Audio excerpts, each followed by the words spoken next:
Pendant des décennies, on nous a vendu une histoire. Une histoire simple, propre, facile à comprendre. Les hommes étaient le problème.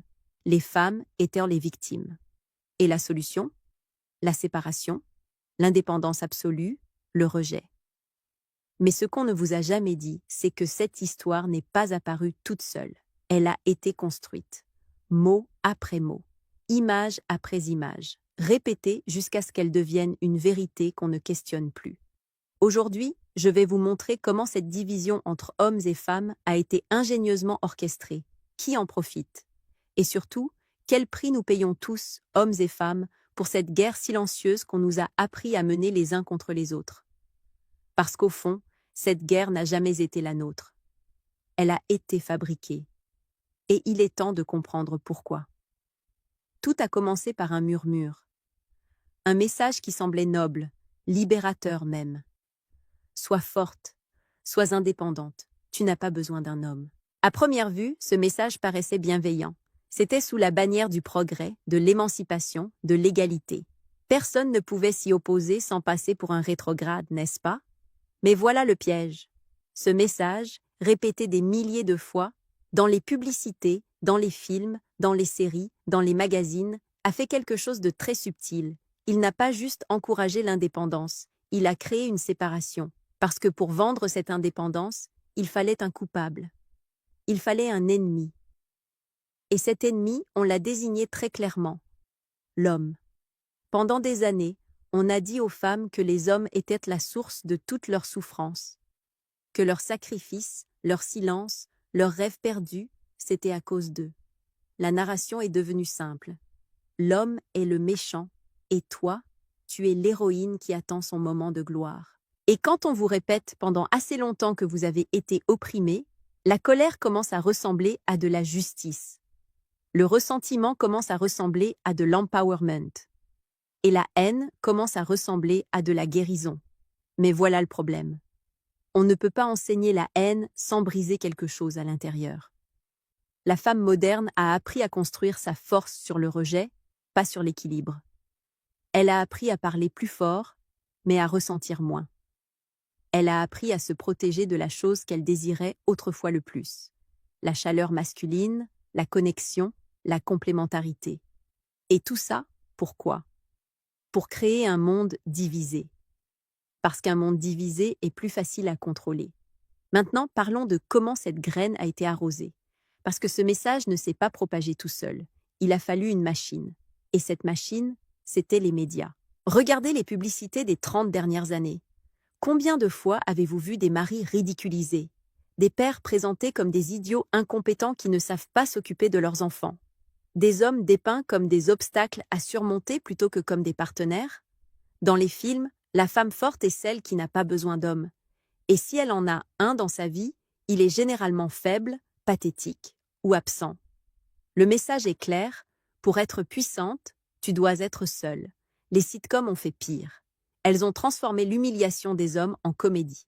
Le mari incompétent, l'ami lourdeau, le père dépassé, c'était censé être drôle. Mais en réalité, c'était de l'hypnose. Quand vous répétez quelque chose assez longtemps, l'esprit arrête de questionner. Il commence juste à accepter. Et puis, il y a eu les réseaux sociaux. Les algorithmes ont compris une chose très simple. La colère nous garde connectés. Alors, ils ont nourri cette colère. Des deux côtés. Les femmes ont vu des contenus qui leur disaient « les hommes sont toxiques ». Les hommes ont vu des contenus qui leur disaient « les femmes vous détestent ».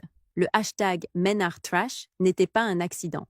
C'était le produit d'un système qui profite de la division.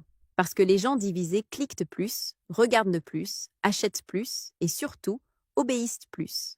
On a remplacé la tendresse par la théorie, la connexion par le commentaire, l'amour par l'idéologie.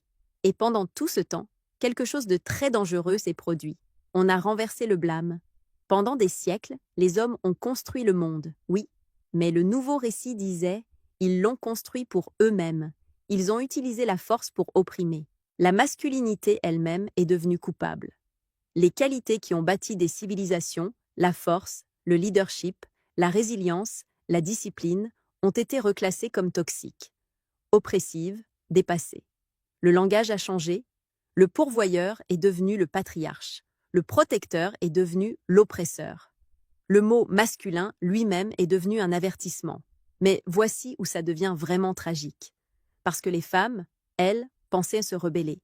Elles pensaient se libérer. Mais la rébellion a été détournée. Ce n'était plus une rébellion contre l'oppression réelle. C'était une rébellion contre la connexion elle-même. On a appris aux femmes que l'amour les rendait faibles, que faire des compromis, c'était se soumettre, que faire confiance à un homme, c'était trahir toutes les femmes qui avaient souffert avant elles. La rébellion est devenue une performance, un rituel de défiance sans cause réelle. Et le résultat? Un orgueil silencieux à ne jamais avoir besoin de personne. Un mantra répété en boucle: ne dépend jamais d'un homme, il est remplaçable, tu te suffis à toi-même. Mais voilà la vérité qu'on ne veut pas entendre. L'indépendance sans intimité, ce n'est pas de la force, c'est de la solitude déguisée en vêtements de designer. Une femme ne perd pas sa force quand elle s'adoucit. Elle la gagne. La vraie rébellion aurait créé l'équilibre, pas le rejet de la masculinité. Et maintenant, il y a une guerre intérieure dans l'esprit de millions de femmes. Une moitié veut être aimée. L'autre moitié refuse d'avoir besoin de quoi que ce soit. Elles ont commencé à voir tout ce qui était nourrissant, aimant, tendre, féminin, l'empathie, la douceur, la confiance, comme de la faiblesse. Détester la masculinité, ça veut aussi dire détester une partie de soi-même qui était censée s'harmoniser avec elle. Parce que la masculinité et la féminité n'ont jamais été des rivales. Elles étaient des reflets, chacune se définissant par l'autre, chacune incomplète sans l'autre. Mais le monde a brisé ce miroir, et il a appelé ça du progrès. Maintenant, parlons des hommes. Parce qu'eux aussi ont payé un prix. Mais ils l'ont payé dans le silence. Ils ont essayé de s'adapter, d'être plus doux, plus sensibles, plus à l'écoute. Ils espéraient être plus acceptés, plus aimés. Mais ça n'a pas marché. Parce qu'au moment où ils ont arrêté d'être le roc, ils ont arrêté d'être respectés. S'ils menaient, ils étaient contrôlants. S'ils suivaient, ils étaient pathétiques. S'ils montrèrent de l'émotion, ils étaient faibles. Alors, ils ont appris à disparaître, émotionnellement, spirituellement. Le silence est devenu le seul espace où on ne leur disait pas qu'ils avaient tort. Et ce retrait a eu un coût. Le monde est devenu plus vide, plus froid, moins stable. Maintenant, quand un homme rencontre une femme, il ne voit plus une possibilité, il voit un risque. Des gros titres, des accusations potentielles, des chagrins d'amour. Alors il reste poli, mais distant, amical, mais détaché. Le silence des hommes n'est pas de l'indifférence, c'est de la défense et de l'épuisement. Mais maintenant, posons la vraie question. Qui profite de tout ça? Parce que la haine n'apparaît pas du jour au lendemain, elle est construite, brique par brique, mot par mot. Et derrière chaque mouvement qui divise, il y a quelqu'un qui compte les profits. Quand les hommes et les femmes étaient unis, les familles étaient fortes. Les communautés étaient stables. Les gens avaient moins besoin du système. Mais quand ils se sont séparés, émotionnellement, mentalement, spirituellement, ils sont devenus des consommateurs parfaits, complètement distraits, complètement divisés. La guerre entre hommes et femmes n'est pas organique. Elle est ingénieusement orchestrée. Le message permanent est « ne fais pas confiance, ne t'engage pas, ne te connecte pas ». Les gens seuls achètent plus. Les gens en colère scrollent plus longtemps. Les gens confus obéissent plus facilement. Les entreprises prospèrent quand les foyers s'effondrent. Les gouvernements deviennent plus puissants quand les familles s'affaiblissent. Les médias font des profits quand les titres de colère cartonnent. Une grande partie de l'économie dépend de cette séparation. L'industrie du développement personnel, les applications de rencontres, les empires de la beauté, les produits d'empowerment, tout cela dépend de votre incapacité à vous connecter, parce qu'une femme épanouie n'a pas besoin de validation externe. Et un homme en paix n'a pas besoin de s'échapper. Et voilà où nous en sommes aujourd'hui. Le partenariat est mort. L'amour est devenu une négociation. Qui donne plus? Qui sacrifie moins? Qui contrôle? Les relations modernes ressemblent à des contrats d'affaires. Personne ne demande plus qui est en sécurité ici. Tout le monde demande qui domine. Mais l'amour ne survit pas dans les bilans comptables.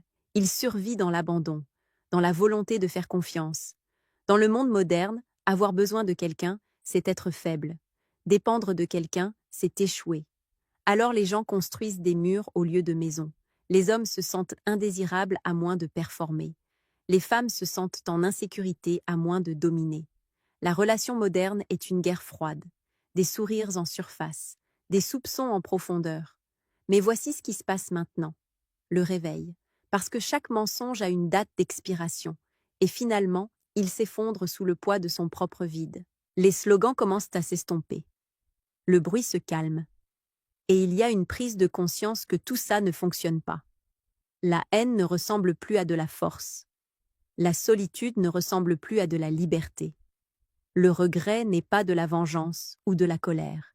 C'est une prise de conscience. Les hommes n'étaient pas l'ennemi. Les femmes n'étaient pas des victimes. Les deux ont été empoisonnés par la même machine. Et peu importe la force de la programmation, vous ne pouvez pas tuer la nature humaine. Vous ne pouvez pas effacer le besoin d'amour. Vous ne pouvez pas réécrire la biologie de la connexion. Les hommes et les femmes commencent à se souvenir. Ils commencent à se regarder à travers les yeux de quelque chose d'ancien et de vrai.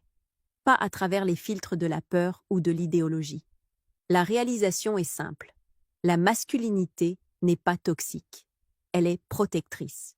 La féminité n'est pas faible. Elle est guérisseuse. Et quand elles se rencontrent sans ego, le sacré revient. La vérité n'a jamais été d'un côté ou de l'autre. Elle a toujours été dans l'espace entre les deux. Dans l'équilibre, dans le partenariat. Ils n'ont jamais été censés rivaliser. Ils étaient censés se compléter. Le réveil est un retour à l'honnêteté, à l'harmonie, à la vérité ancienne qui a construit l'amour. Et la seule excuse qui compte vraiment est celle-ci. J'ai oublié que tu n'étais pas mon ennemi. Parce qu'au bout du compte, nous avons tous été manipulés, hommes et femmes, et il est temps de voir qui tirait vraiment les ficelles.